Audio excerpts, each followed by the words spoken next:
I came to my son-in-law's house for Thanksgiving dinner, bringing a pie, as always, for the family I had created myself. There were 30 people sitting at the table. Laughter, toasts, unfamiliar faces in my home. And he, with a fake smile. "There's no place for you here?" The betrayal hit me like a knife. I didn't argue. I just whispered, "You have 30 days to leave the house I paid for. The consequences will change everything." Before we continue, please subscribe to the channel and write in the comments what time it is where you are now. The November cold bit through my jacket as I walked up the path to Alma's house, carrying the apple pie I'd baked that morning. Same recipe I'd used for 30 years. The windows glowed warm yellow, voices and laughter spilling out into the dark evening. I'd parked on the street because the driveway was packed. A Mercedes, 2 BMWs, a Tesla. Cars I didn't recognize. New landscaping lined the walkway. Japanese maples in ceramic pots, each one probably worth $300. The patio furniture looked expensive too, all teak and stainless steel. When had they gotten all this? Hosea opened the door before I could knock. His smile stretched wide across his face, but his eyes stayed flat. "Sorry, Neil, but we weren't counting on you. The table's full, 30 people, and there's no room for you." The words came out casual, almost cheerful, like he was commenting on the weather. I stood there with the pie in my hands, my mouth half open. Through the doorway, I could see the dining room crammed with strangers, men in polo shirts and khakis, women with wine glasses laughing, nobody I knew. Alma appeared behind her husband. She looked past my shoulder, wouldn't meet my eyes. An empty chair sat against the far wall, right there in plain sight. I could have said something, could have pointed it out. Instead, I set the pie down on the entry table, careful not to let it tip. The ceramic dish made a soft click against the wood. I turned around, walked back down the path. The door closed behind me. No call to wait, no apology, just the clean click of the lock, and then the party sounds continued, like I'd never been there at all. My truck felt like ice when I climbed in. I gripped the steering wheel until my knuckles went white, forcing myself to breathe slow and steady, in through the nose, out through the mouth. Techniques I'd learned managing fire emergencies for 35 years. The drive home took 20 minutes. Every red light felt like an hour, 5 years ago. That's when it hit me, sitting at that first stoplight.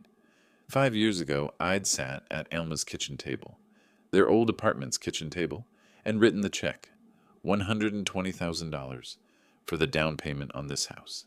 Hosea had looked me right in the eye. "This means everything to us, Neil. This house, this neighborhood, it's our dream. We'll pay you back when we can, but honestly, you're giving us our future." Alma had hugged me so tight I could barely breathe. "You're the best dad in the world. I don't know how we'd do this without you.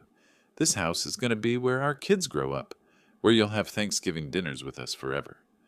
Forever lasted 5 years. I pulled into my driveway. The house was dark. I left it that way, walking through rooms lit only by streetlights coming through the windows. My coat stayed on. I dropped into my recliner and stared at the framed photo on the side table. Alma at 7 years old, gap-toothed, holding up a fish we'd caught together. That little girl was gone.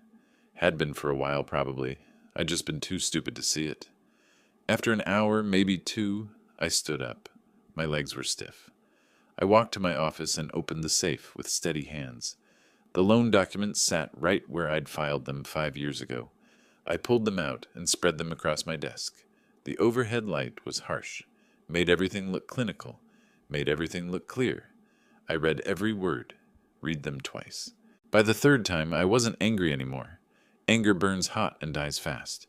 What I felt now was colder, sharper. I'd spent 3 decades running into burning buildings. I knew how to stay calm when everything around you was chaos. I knew how to make a plan, how to execute it. This was just another emergency, different kind of fire, but fire all the same. I sat down at my desk and pulled out a notepad, started writing. Not everything, just the facts, dates, amounts, conversations I could remember, word for word. At the top of the page I wrote, November 28th, 2024, the night I stopped being a fool. My phone sat silent on the desk. I knew it would stay that way. Alma wouldn't call, wouldn't text. She'd made her choice when she stood behind her husband and looked away. Outside, the rain started. Soft at first, then harder. The kind of Portland rain that lasts for days. I kept writing until my hand cramped, until the notepad filled with 2 pages of careful notes. Then I put everything back in the safe except one document, the loan agreement from 2019. That one I left on my desk where I'd see it first thing in the morning. I finally went to bed around 3. Didn't sleep much. Kept seeing that empty chair against the wall. Kept hearing the door close. I woke up in my recliner. Never made it to the bedroom after all. Gray morning light filtered through the windows. The rain had stopped, but the sky hung low and dark. December 1st. My office door stood open. The safe, too. Documents still covered the desk from where I'd left them. My phone sat on the coffee table. Screen black. I picked it up, checked it. Nothing. No missed calls. No text messages. The silence told me everything.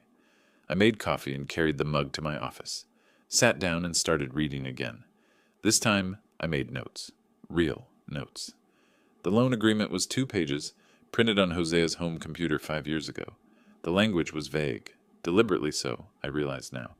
Loan amount, $120,000. Repayment terms, per mutual family agreement, to be determined based on financial circumstances and goodwill between parties. Goodwill? I almost laughed. I pulled out my phone and scrolled back through old messages. Found the ones from 2019. Hosea's texts about how grateful they were, how they'd never forget. Alma's messages with heart emojis and promises about family dinners. Then I checked recent months. The texts got shorter, more distant. Alma stopped asking about my week. Started just sending information. Running late. Can't make it Sunday. Talk later. I made a timeline. Put everything in order. The loan, the promises, the gradual pullback. Thanksgiving wasn't sudden. It was just the first time they'd said it out loud. By mid-December, I had an appointment with Richard Tomlin. He practiced family law downtown, came recommended by another retired fire chief who'd been through a divorce. His office was on the 9th floor of a glass building near the courthouse, parking garage underneath. Tomlin was maybe 50, silver at his temples, reading glasses that he kept pushing up his nose. He read through my documents for 20 minutes without speaking. I sat across from him and watched the rain streak down the windows. "This agreement is deliberately vague," he finally said. "Repaid per mutual family agreement. That's not a payment schedule. It's wishful thinking. But that vagueness cuts both ways. They can't prove it was a gift any more than you can prove it was a loan. Oregon courts look at intent and circumstances. Did you expect repayment?" "I expected respect," I said. "I expected a place at the table I helped buy. Does that count?" He looked at me for a long moment. "In Oregon property law? Maybe. But be warned, Mr. Butler. Win or lose in court, you're going to lose your daughter. Are you prepared for that?" I thought about Thanksgiving, about the door closing, about 5 weeks of silence. I already lost her. I just didn't realize it until she closed the door in my face. Tomlin nodded slowly, set the documents down. "Then let me explain what we can do." I drove past Alma's house 3 times over the next 2 weeks. Never stopped, never slowed down too much. Just observed. The expensive cars stayed in the driveway. New outdoor Christmas lights hung from the gutters, the kind that cost a fortune, all synchronized and color-changing. A new patio heater sat on the deck. Through the windows I could see a massive television that hadn't been there in October. They were spending money like they had it, to burn. My money, probably. Or money they'd borrowed, thinking they'd never have to explain where the down payment came from. I kept notes. Dates, times, observations. Not because Tomlin asked me to. Because that's what you do when you're building a case, when you're gathering evidence, when you're preparing for the moment everything changes. Christmas came and went. My phone stayed quiet. I spent the day alone, which wasn't new. What was new was the notebook I kept adding to. The way I'd started seeing everything clearly instead of through the fog of hope I'd been living in. New Year's Eve, I was sitting at my kitchen table with my notes spread out in front of me, calculating interest on $120,000 over 5 years when my phone buzzed. Alma. First message in 5 weeks. "Happy New Year, Dad." 4 words. No explanation, no apology, no acknowledgement that anything had happened. Just 4 words, probably sent to her whole contact list. I stared at it for a full minute. Then I typed back, "Happy New Year, Alma." I didn't add anything else. Didn't need to. I spoke to the empty kitchen instead. This is the last one where you get to pretend everything's fine. On January 2nd, I called Tomlin's office and told them I was ready to move forward. They scheduled me for the following week. Official engagement, formal retainer, case filing, all of it. I hung up and looked around my house. Everything here I'd paid for with my own work. 35 years climbing ladders, running into smoke, making split-second decisions that kept people alive. I'd earned every dollar, spent it carefully, saved it thoughtfully, given it generously when my daughter needed it, and she'd close the door in my face. Outside, the rain started again. I watched it fall and felt nothing but cold certainty. This wasn't about the money anymore. Maybe it never had been. This was about respect, about dignity, about refusing to disappear quietly just because it was more convenient for everyone else. I pulled out the loan document one more time, read Hosea's signature, Alma's too, right there as a witness. They'd signed this thinking I'd never ask for it back, thinking I'd just accept whatever scraps of attention they felt like giving me, thinking I was old and tired and done. They were wrong. Christmas morning came gray and quiet. I sat in my living room with coffee, watching snow dust the street outside. My phone buzzed once around 10. Alma. "Merry Christmas, Dad." 3 words. No photo of grandkids I didn't have. No invitation I wasn't getting. Just 3 words. I stared at the screen for a full minute. Then I typed back, "Merry Christmas." 2 words, even less than hers. That's what we'd become. Strangers trading empty greetings. I set the phone down and picked up the composition book. Pages of notes now, dates, observations, calculations. Christmas was just another day to add to the timeline. Another day they didn't call, didn't invite me over, didn't acknowledge that anything was wrong. The snow kept falling. I stayed inside. New Year's Day felt the same. Quiet house, no plans. I spent the morning looking at Richard Tomlin's business card, turning it over in my fingers. On January 2nd, I drove downtown to his office. The parking garage was nearly empty, most people still on holiday. The elevator ride to the 9th floor felt longer than I remembered. This time, I wasn't coming for advice. I was coming to hire him. Tomlin had coffee waiting. He pushed the retainer agreement across his desk. I read every word, then signed on the bottom line, and wrote a check for $5,000. The pen felt heavy in my hand, but my signature came out steady. "First, we send a formal demand letter," he explained, sliding a yellow legal pad toward himself and making notes. "We'll claim either full debt repayment of $120,000 plus interest, which brings it to about $145,000, or recognition of co-ownership at roughly 40% equity stake. If they refuse both options, we file a lawsuit for partition and sale or equitable interest determination." He looked up at me over his reading glasses. "This will take months, maybe a year, and it will be painful for everyone involved." "The relationship is already destroyed," I said. "I'm just recovering what belongs to me."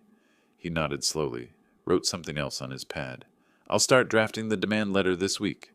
Mid-January, Tomlin arranged for an independent appraiser to evaluate the house. I didn't go, couldn't risk being seen there, but waited at home for the report.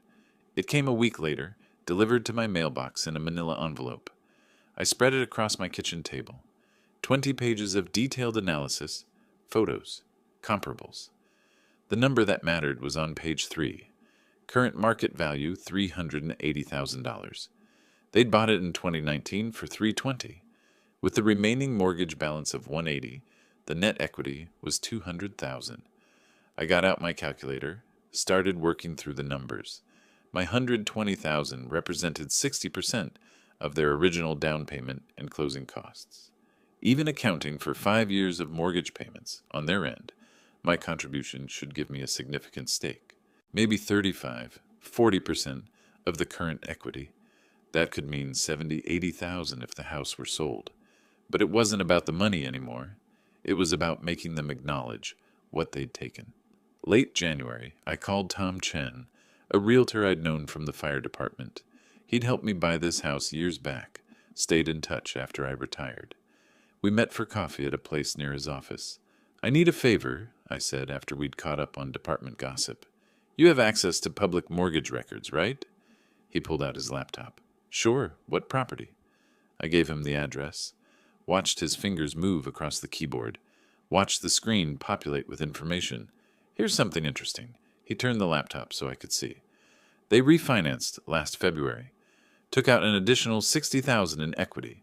See these numbers? They went from owing 140 to 180. Cash out, refinance. They probably used it for that renovation you mentioned. New kitchen, new deck, fancy furniture. My jaw tightened. I kept my voice level. So they could access equity for granite countertops, but not to pay back the man who bought them the house in the first place? Tom looked at me, picked up on something in my tone. Everything okay, Neil? Everything's fine, just gathering information.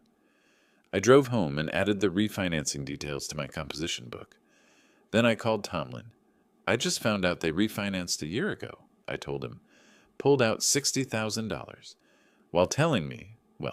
While not telling me anything because they won't even talk to me, they were accessing my equity for their upgrades. Silence on the other end. Then, this actually helps us. It shows they had the ability to access equity, but chose not to repay you. It demonstrates intent to deprive you of what's rightfully yours. I'll include this in the demand letter. It strengthens our position considerably. That night, I sat in my office with everything spread before me. Wire transfers from 2019, the vague loan agreement with Hosea's signature, appraisal reports, refinancing records from Tom's search, 2 months of documentation, 2 months of being methodical, patient, observant. Now it was time to strike. I called Tomlin the next morning. Prepare the demand letter. Send it certified mail. I want them to have to sign for it. You're certain? The observation phase is over. Time for the first move. Tomlin called me early February. The letter's going out today. Certified mail. They'll have it in 3 business days. I marked it on my calendar. February 5th, the letter goes out. February 8th, they sign for it. February 9th at the latest. I waited. On the 8th, my phone rang at 2 in the afternoon. Alma's name on the screen. I let it ring 4 times before answering. Dad! Her voice came out shaky on the edge of tears. What is this? What is this letter? It's exactly what it says, a demand for repayment or recognition of ownership. You can't be serious. You're taking us to court? Over money you gave us as a gift? I gave you a loan, with a signed agreement, that you've ignored for 5 years. We haven't ignored it. We needed time. We were going to pay you back eventually. You know we were. Her voice rose, desperate. How can you do this? I'm your daughter. I thought about Thanksgiving, the door closing, 5 weeks of silence, the empty chair I could see through the doorway. Then maybe you should have treated me like your father. She started crying. Real tears or performed ones, I couldn't tell any more. Please don't do this. We can work something out. Just drop the lawyer. Let's handle this as a family. We tried handling it as a family. You closed the door in my face. That was... She stopped, started again. That was Hosea's decision. I wanted you there. I did. But you didn't say anything. You stood behind him and looked away. Silence. Then, please, Dad, give us a chance to make this right. The letter gives you exactly that. 30 days to respond. Either pay what you owe or acknowledge co-ownership. Those are your options. She hung up without saying anything else. 2 hours later, another call. I didn't recognize the number, let it go to voicemail. Pulled it up a minute later, Hosea's voice tight and angry. You made a big mistake, old man. Coming after us like this? After everything we've done for you? You think you can just lawyer up and take our house? Think again. We've got our own attorney now, and he's going to tear your case apart. You gave us that money as a gift. Everyone knows it. And when we're done, you won't have a relationship with your daughter or a single dollar to show for this stunt. Call off your lawyer, or you're going to regret this. I saved the voicemail, sent it to Tomlin with a text. Exhibit A. He called me 10 minutes later. Well, that was impressively stupid of him. Threatening voicemails don't play well in court. How are you holding up? Fine. Your daughter called you? Yes. What did she say? She cried, said we should handle it as a family, that it was her husband's decision to exclude me from Thanksgiving, not hers. And I told her the letter gives them 30 days, balls in their court. Tomlin was quiet for a moment. You're doing well, Neil. Better than most people in your situation. This gets harder before it gets easier. I know. A week later, the response came.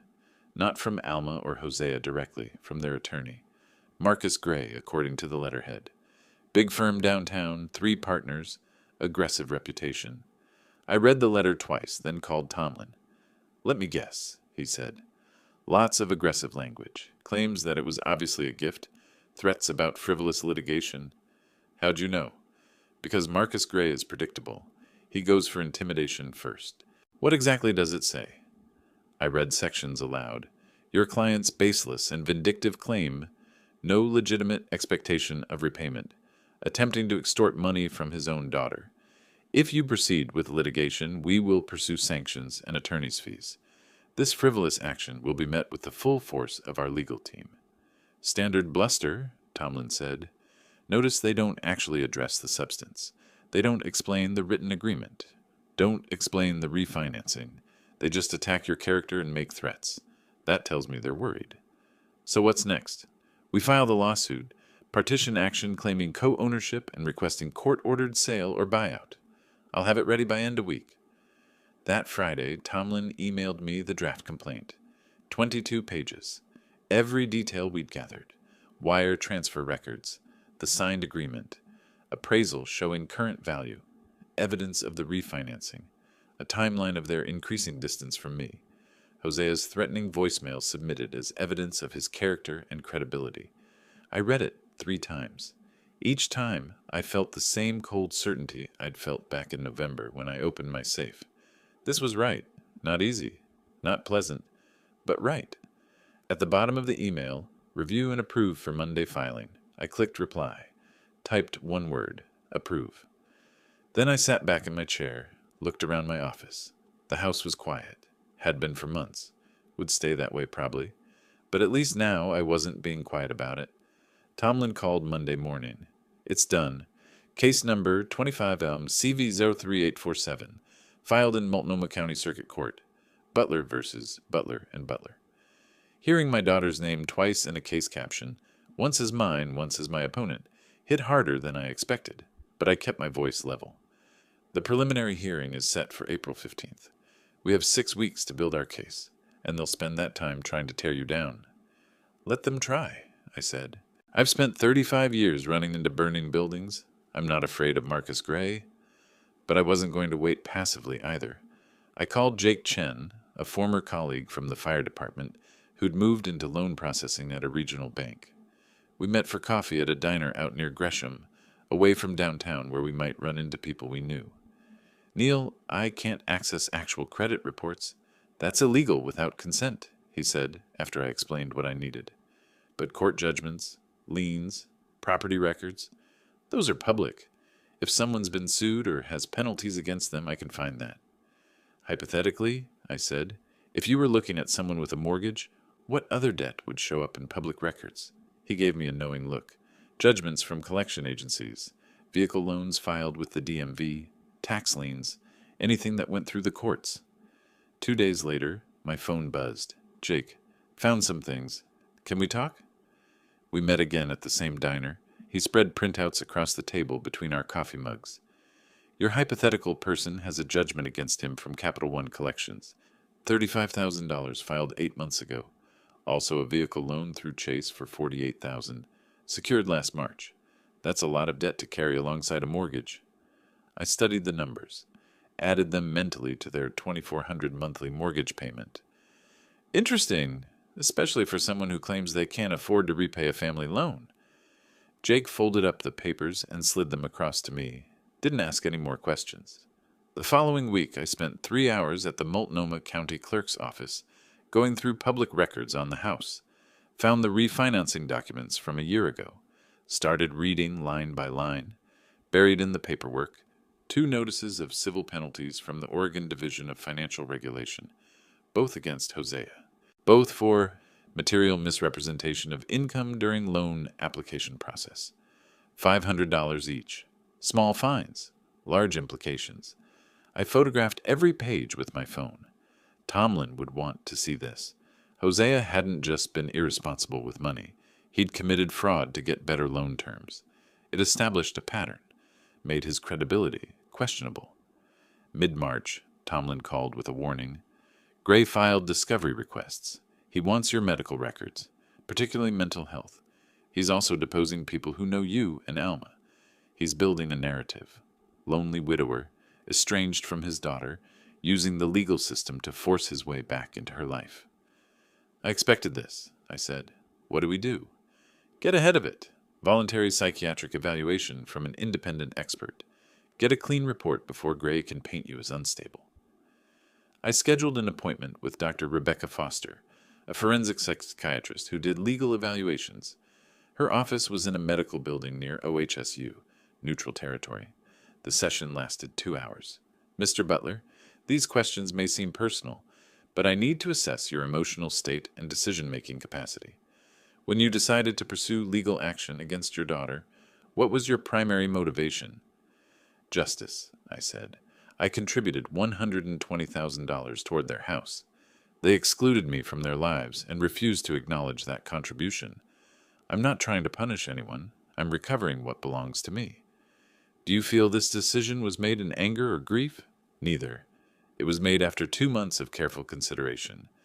I am a retired fire chief. I don't make impulsive decisions, especially important ones. She asked about my wife, about loneliness, about whether I felt Alma owed me attention or affection. I answered everything honestly, without defensiveness. Told her I missed my daughter, but wouldn't accept being discarded after being useful. A week later, the written evaluation arrived. I read it 3 times. Mr. Butler demonstrates full cognitive capacity, logical thought processes, and appropriate emotional regulation. His decision to pursue legal remedies for financial disputes shows rational problem-solving rather than vindictive or impaired judgment. No evidence of depression, anxiety disorders, or cognitive decline. I filed it with my other documents. Late March, I sat at my kitchen table, organizing everything into 3 piles. My evidence, Jake's printouts about the debt, the fraud penalties I'd photographed, Dr. Foster's evaluation, Gray's discovery requests, invasive questions about my wife's death, about whether I felt neglected, about my mental health. Tomlin's preliminary hearing brief, 40 pages arguing for recognition of my equity stake based on the loan agreement and their subsequent actions. I'd spent a month building ammunition while absorbing attacks. 3 weeks until the hearing. I picked up my phone and texted Tomlin a photo of the fraud penalty documents. His response came back immediately. This is excellent. This changes the narrative. See you in court. The morning of April 15th, I put on the suit I'd worn to my retirement ceremony 3 years ago. Dark gray, still fit well. Drove downtown and found parking in the courthouse garage. Went through security, emptied my pockets into the tray, walked through the metal detector. Courtroom 6 was on the 3rd floor. Tomlin waited outside in the hallway, briefcase in hand. Ready? He asked. Yes. We walked in together. Marcus Gray was already there at the defense table with Hosea and Alma. She looked smaller than I remembered, hands folded in her lap. Hosea sat beside her, jaw tight, staring straight ahead. He was wearing an expensive suit I'd never seen before. Probably bought it special for today. I took my seat at the plaintiff's table. Didn't look at them directly. Kept my focus on the judge's empty bench. Judge Hartwell entered at 9 sharp. Woman in her 50s, reading glasses on a chain, reputation for being no nonsense in financial disputes. Everyone stood. She took her seat and gestured for us to do the same. Case 25, CV 03847, Butler versus Butler and Butler. Preliminary hearing on plaintiff's claim of equitable interest in real property. She looked over her glasses at both tables. This is a family matter that's ended up in my courtroom. That's unfortunate, but here we are. Mr. Tomlin, you may proceed. Tomlin stood, laid out the facts crisply. The $120,000 wire transfer in 2019. The signed agreement, vague as it was, acknowledging the money as a loan. 5 years without repayment or communication about repayment. The refinancing that extracted $60,000 in equity while I was being excluded from family events. The fraud penalties that showed a pattern of financial dishonesty. Gray objected 3 times. Irrelevant. Prejudicial? Outside the scope of preliminary determination. Judge Hartwell overruled him each time. I'll decide what's relevant, Mr. Gray. When Tomlin finished, Gray stood up, theatrical gestures, raised voice. Your Honor, this is a vindictive action by an elderly man who feels slighted by his daughter's busy life. The money was clearly a gift. What father charges interest on helping his daughter buy a home? My clients have character statements from neighbors, colleagues, friends who will testify that Mr. Butler has become increasingly isolated and fixated on perceived abandonment. He slid a stack of papers across to the clerk. Character letters, probably. People who didn't know anything about what happened. Tomlin stood again. Your Honor, we have a psychiatric evaluation conducted by Dr. Rebecca Foster, a court-recognized forensic expert, showing Mr. Butler is fully competent and his actions are rational, not emotional. We also have documentation that the defendants accessed significant equity through refinancing but made no effort to repay the plaintiff, despite the written agreement. Judge Hartwell spent 10 minutes reading through documents. The courtroom stayed silent. I could hear Alma breathing from the table behind me. Fast, shallow. Finally, Hartwell looked up. Here's what I see. There's a written agreement, however vague. There's a substantial sum of money that changed hands. There's evidence the defendants had means to repay, but chose not to. And there's evidence of prior financial misrepresentation that calls their credibility into question. She looked at Gray. This case has sufficient merit to proceed. I'm ordering mandatory mediation for May 10th. If you can't resolve this between yourselves, we'll schedule a full trial. The gavel came down. Gray started to speak. Your Honor, we object. You can object at trial, Mr. Gray. We're done here. We stood. The judge left. I turned toward the door. That's when I saw Hosea walking toward me, Gray trying to grab his arm. You think you've won something, old man? Hosea said, voice low but sharp. You're destroying your own family for money. Alma's never going to forgive you for this. I looked at him directly for the first time. I'm not doing this for forgiveness. I'm doing it for what's right. Tomlin stepped between us. Mr. Butler, that's enough. Mr. Gray, control your client. We left through the elevator, didn't speak until we were outside the courthouse. That went well, Tomlin said. Better than I expected. Hartwell saw through Gray's performance. The fraud penalties helped. What happens at mediation? We sit in a room with a neutral mediator and try to reach a settlement. They'll probably offer something, maybe 40, 50,000, hoping you'll go away. Question is, will you take it? I'll consider whatever's fair, I said, but I won't accept being dismissed. That evening, my phone buzzed. Alma, text message. Please stop this. We can work it out. Don't let it go to mediation. Let's just talk, the three of us. I set the phone face down on the table, stared at it for a full minute, then picked it up and typed, I'll see you at mediation, May 10th. An hour later, Tomlin called. Just got word from Gray's office. They want to know our bottom line before mediation. They're nervous. Good, I said. Let them be nervous. I hung up and pulled out my files again, started reviewing everything for the next round. The weeks between the hearing and mediation crawled by. I spent them preparing with Tomlin, reviewing every document one more time. Early May arrived. The mediation was scheduled for the 10th. I drove downtown to a professional building near Pioneer Courthouse Square. The mediation office was on the 4th floor, deliberately neutral space, beige walls, generic landscape paintings, conference table with 8 chairs. Patricia Chen, the court-appointed mediator, greeted everyone at the door. Woman in her 60s, gray hair pulled back, calm face that suggested she'd seen every family dispute imaginable. She gestured us to the table.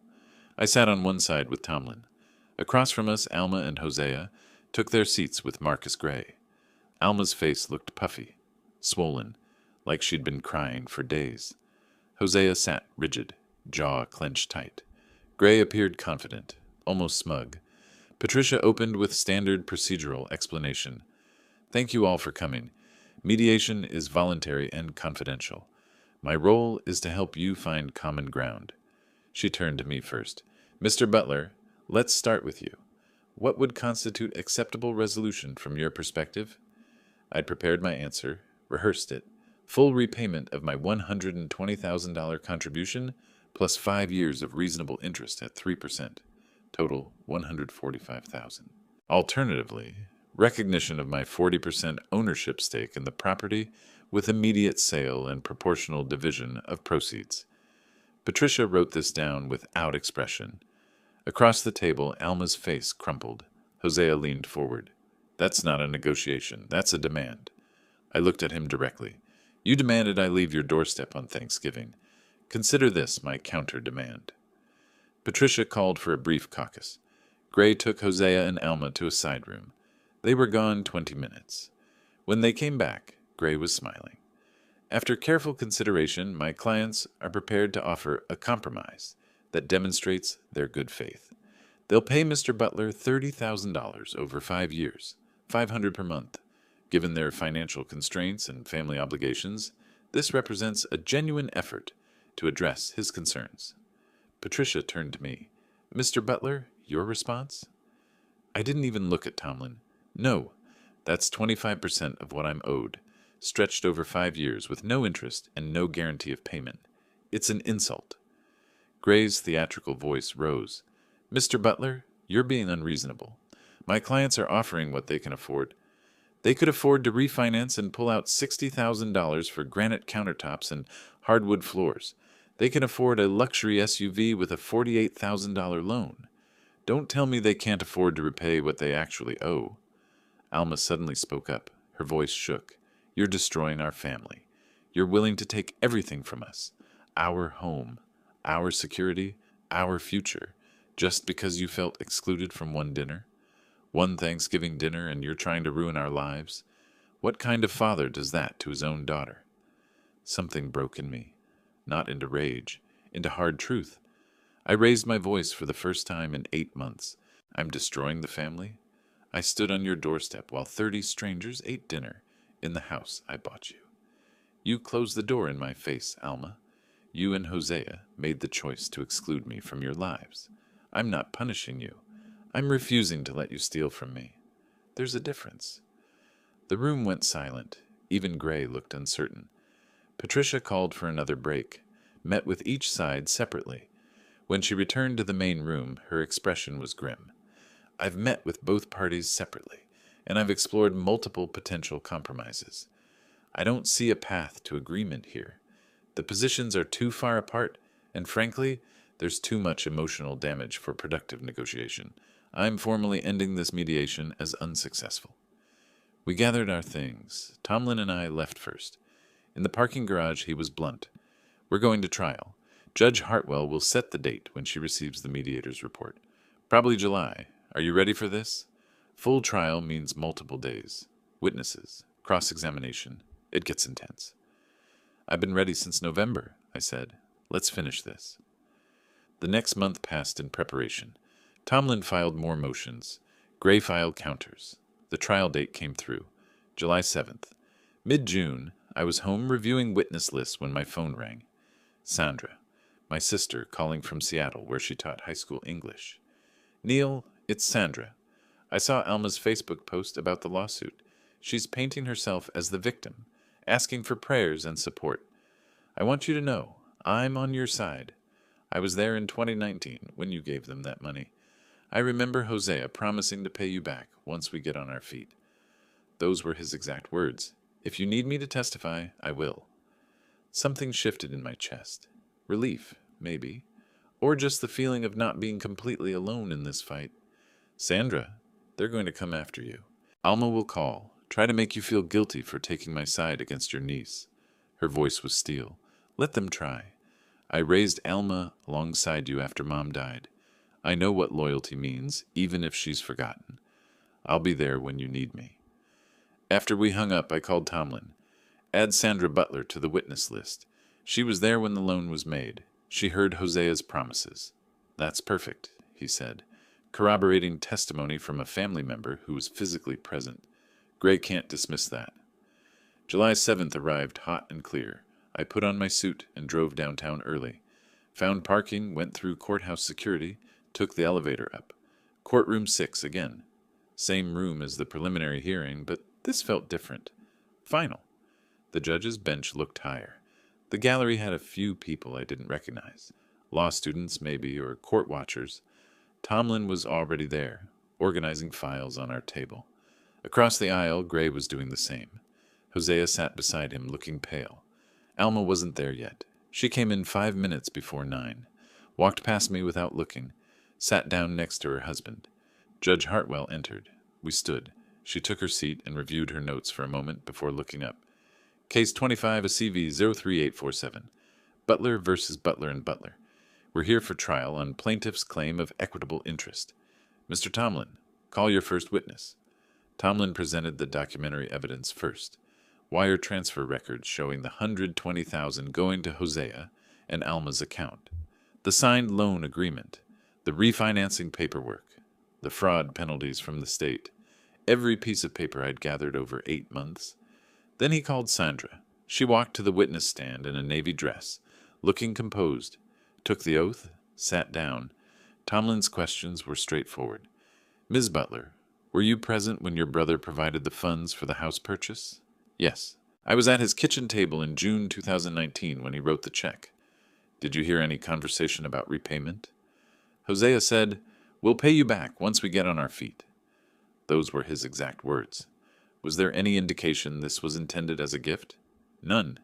Neil specifically said he wanted it documented as a loan. Hosea agreed and said he'd type up something formal. Gray cross-examined her, tried to suggest she was biased. Sandra didn't flinch. I'm telling the truth. I don't care if it's uncomfortable. After Sandra stepped down, Tomlin called me. I walked to the stand, got sworn in, took my seat. The questions covered everything. The loan, the Thanksgiving rejection, my decision to pursue legal action, my attempts to maintain the relationship. Gray's cross-examination was aggressive. Isn't it true you're doing this because you're angry at being excluded from one family dinner? No, I'm doing this because they took my money and refused to acknowledge the obligation. You expect us to believe a father would sue his own daughter over money? I expect you to believe a man would pursue justice when he's been stolen from. Then Gray called Hosea. That's when everything shifted. Hosea took the stand, looking defiant. Gray walked him through their version, how the money was a gift, how they'd always planned to help me in my old age as repayment, how I was overreacting to a simple misunderstanding about Thanksgiving. Then Tomlin stood for cross-examination. Mr. Butler, Hosea, to avoid confusion, you testified this was a gift, but you signed a document calling it a loan, correct? It was just paperwork for Neil's records. Paperwork you drafted yourself, acknowledging debt? It was informal, family stuff. Did you tell the mortgage company about this $120,000 gift when you applied for your original loan? Hosea hesitated. I don't remember. You don't remember telling them where your down payment came from? They didn't ask for specifics. Tomlin pulled out a document. Your loan application from 2019. Line 17 asks, source of down payment. You wrote, savings and sale of previous property. You didn't mention a gift or loan from your father-in-law, did you? Hosea's face went red. It was essentially our savings because we knew he'd given it to us. So you misrepresented the source of funds to secure better loan terms? Gray objected. Judge Hartwell overruled. Tomlin pressed harder. And when you refinanced last year, pulling out $60,000 in equity built partly from Neil's contribution, did you contact him about repayment then? We planned to eventually. Eventually? While buying a $48,000 SUV? We needed transportation. You needed transportation, but you didn't need to repay your debt? No answer. Hosea just stared at his hands. Judge Hartwell called for a recess. Said she needed 2 weeks to review all the evidence and testimony. We'd reconvene for her ruling on July 21st. I left the courthouse and drove home. That evening, my phone buzzed. Unknown number. Text message. You think you won something today? Wait until the judge rules against you. Then you'll see what happens to people who try to destroy families. Remember, we know where you live. I screenshot it, forwarded it to Tomlin with a note. Evidence of character. Then blocked the number. Went back to my notes. 2 weeks until we'd know the outcome. But after watching Hosea on the stand, after hearing his own words trap him, I felt something I hadn't felt in months. Certainty. The 2 weeks between testimony and verdict felt longer than the entire 9 months before it. I stayed home mostly, waiting. Then Tomlin called, voice urgent. Hosea just tried to list the house for sale. He contacted a realtor this morning, wants a quick cash sale before the verdict. He's trying to liquidate and disappear with the money. I felt cold anger spike through me. Can he do that? Legally? Not anymore. I filed an emergency motion for a preliminary injunction this afternoon. Judge Hartwell granted it within 2 hours. There's now a legal hold on the property. No sale, no refinancing, no transfer without court approval. The realtor's been notified. If Hosea tries to proceed, he'll be in contempt of court. I thanked him and hung up. Sat there thinking about Hosea scrambling, desperate, trying to hide what he'd already stolen. The thought gave me no pleasure. 3 days later, on a Thursday afternoon, someone knocked on my front door. I opened it. Hosea stood there, alone. No Alma, no Marcus Gray. He looked broken, unshaven, shirt wrinkled like he'd slept in it. Eyes red from exhaustion or tears or both. Can I come in? I need to talk to you. Just the two of us. No lawyers, no court. I considered refusing, but curiosity won. I stepped aside, gestured toward the living room. We sat. The silence stretched out, uncomfortable, heavy. Finally he spoke. I'll give you $50,000, cash, right now, today. I can have it in your hands by this evening. Just withdraw the lawsuit. We'll sign whatever you want, saying you're released from any claims. We can end this. I studied him. This was what desperation looked like up close. For the first time in 9 months, he was acknowledging I had power, that I was owed something. But the offer was still insulting, still trying to shortchange me. And more than that, looking at this broken man sitting in my living room, I felt nothing. No triumph, no vindication, just emptiness. No. Neil, please, we're family. We can work this out without destroying each other. If I take $50,000 and walk away, nothing changes. You still believe you can treat people like they're disposable and negotiate your way out when there are consequences. The court will decide what I'm owed, and you'll pay it. That's how this ends. His face hardened. You're really going to take everything from us. The house, our savings, everything we've built.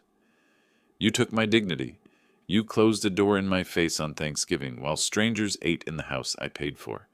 This is just making it equal. He stood, walked to my door, turned back. Alma will never forgive you for this.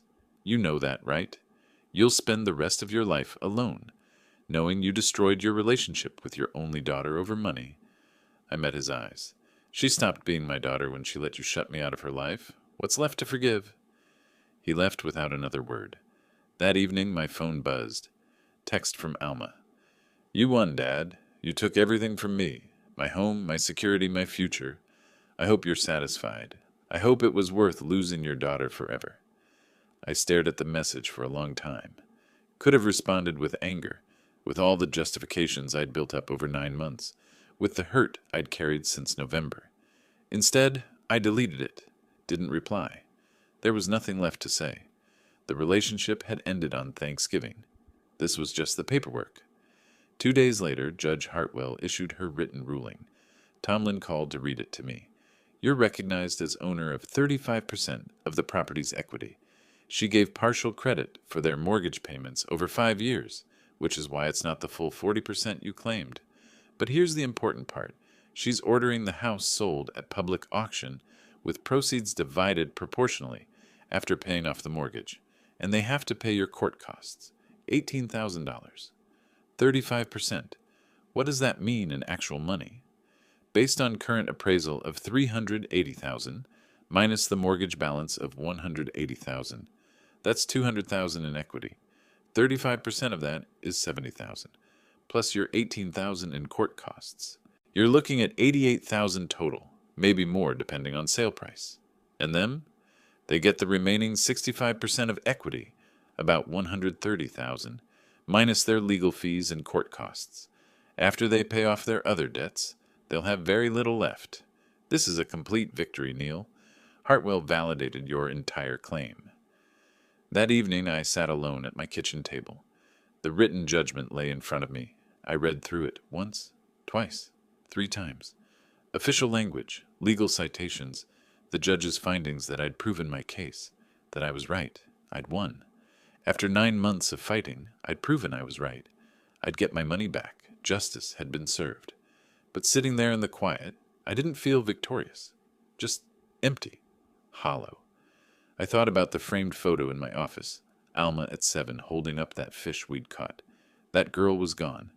The woman who remained had chosen Hosea over me. I picked up the judgment, folded it carefully, filed it in my document folder with all the other papers from this case. Justice had been served. Now I had to figure out how to live with what justice cost. Early August, the house went to auction. Public sale, courthouse steps, standard procedure for court-ordered liquidations. I didn't attend. Tomlin handled everything. Called me that afternoon with the result. Sold for $375,000. Slightly below appraisal, but reasonable for a forced sale. The math worked out to $68,000 for my 35% share, plus $18,000 in court costs.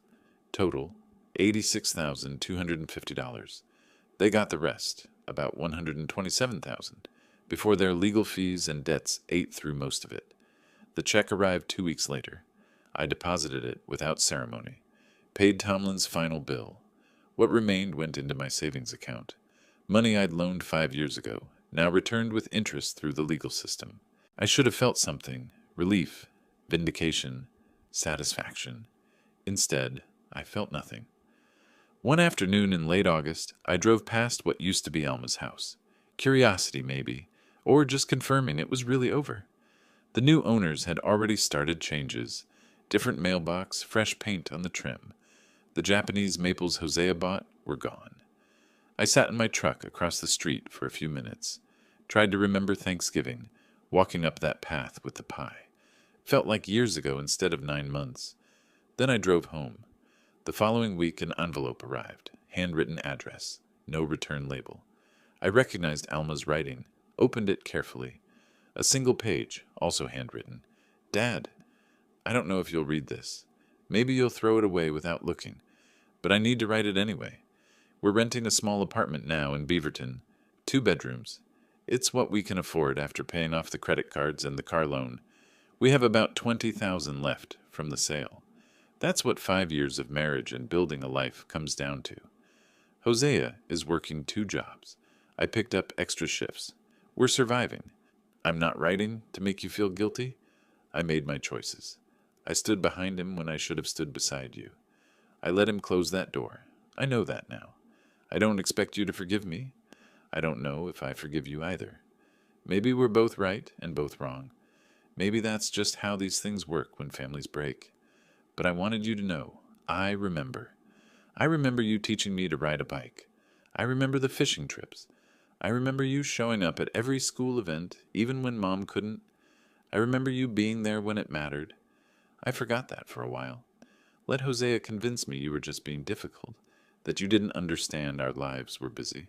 I believed him because it was easier than standing up to him. I was wrong. This doesn't fix anything, doesn't change what happened. But I wanted you to know that somewhere in the wreckage, your daughter still exists, even if we never speak again. Alma, I read it 3 times, sat with it for an hour. She wasn't apologizing, not really. But she was acknowledging, recognizing. Maybe that was as close as we'd ever get to resolution. I folded the letter carefully, put it in the document folder with the judgment and all the other papers. Evidence that something real had existed once, even if it didn't anymore. I didn't write back, didn't call. Maybe someday, maybe not. The door between us had closed. She'd helped shut it, and I'd locked it from the other side. Whether it would ever open again wasn't something I could answer yet. But I kept the letter. That meant something. Late that evening, I sat in my office, pulled out the framed photo of Alma at 7 years old, gap-toothed, and proud with that fish in her hands. I'd kept it facing down since November, unable to look at it. Now I set it upright on my desk again. The girl in that photo was gone. The woman she'd become had hurt me in ways I couldn't forgive yet, but the memory of that girl, of who we'd been together, that was still mine. The case had proven I was owed money and respect. The verdict had given me both. What it couldn't give me back was her. Maybe it never could have. Maybe the relationship had been dying for years, and Thanksgiving just made it visible. I'd chosen justice over family, made the calculation that self-respect mattered more than reconciliation. Most people would say I was wrong, that you don't sue your own daughter, that money isn't worth losing your only child. They might be right, but they didn't stand on that doorstep, didn't watch 30 strangers occupy the space that should have been mine, didn't spend 5 years being taken for granted. I'd made the only choice I could live with, won the case, recovered my investment, proven my point, and lost my daughter in the process, though truthfully, I'd lost her long before I ever hired Tomlin. The photo stared back at me. 7-year-old Alma, frozen in time before everything got complicated, before Hosea, before the house, before Thanksgiving, when being her father was simple and clear and enough. I touched the frame gently. Then I stood up and turned off the office light, walked to my bedroom. Tomorrow would be the same as today. Quiet house, empty rooms, no phone calls from family I no longer had. But I could look at myself in the mirror, could sleep without the weight of being used and discarded, could wake up knowing I'd stood up for myself when it mattered most. Justice had cost me everything, but it had also given me back the one thing I'd lost on that November doorstep, my dignity. That would have to be enough. If you like this story, please like this video, subscribe to the channel, and share your impressions of this story in the comments. To listen to the next story, click on the box on the left. Thank you for watching.